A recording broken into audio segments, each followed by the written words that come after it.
In a quiet, unassuming town, nestled between rolling hills and a whispering forest, stood an old antique shop.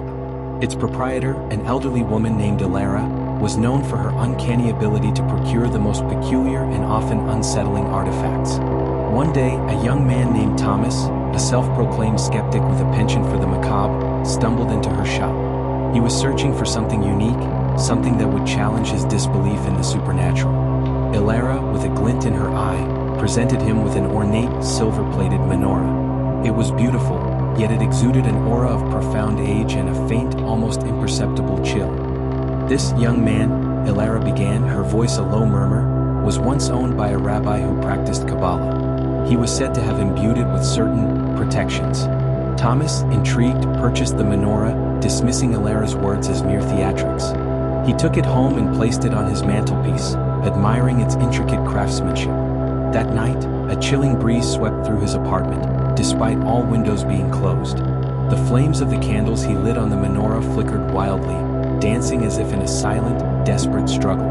Thomas, still unfazed, attributed it to an old building's drafts. However, as the nights wore on, the occurrences grew more sinister. Whispers slithered through his dreams, speaking in an ancient tongue he couldn't comprehend.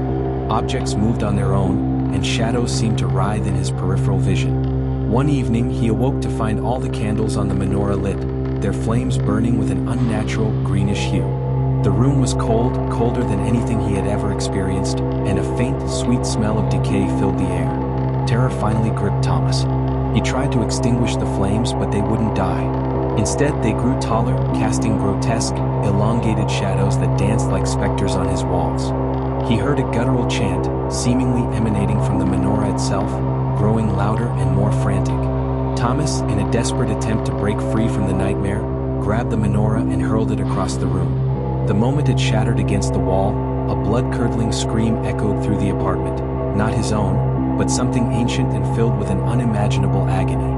The green flames vanished, plunging the room into darkness. Thomas, trembling, fumbled for his light switch.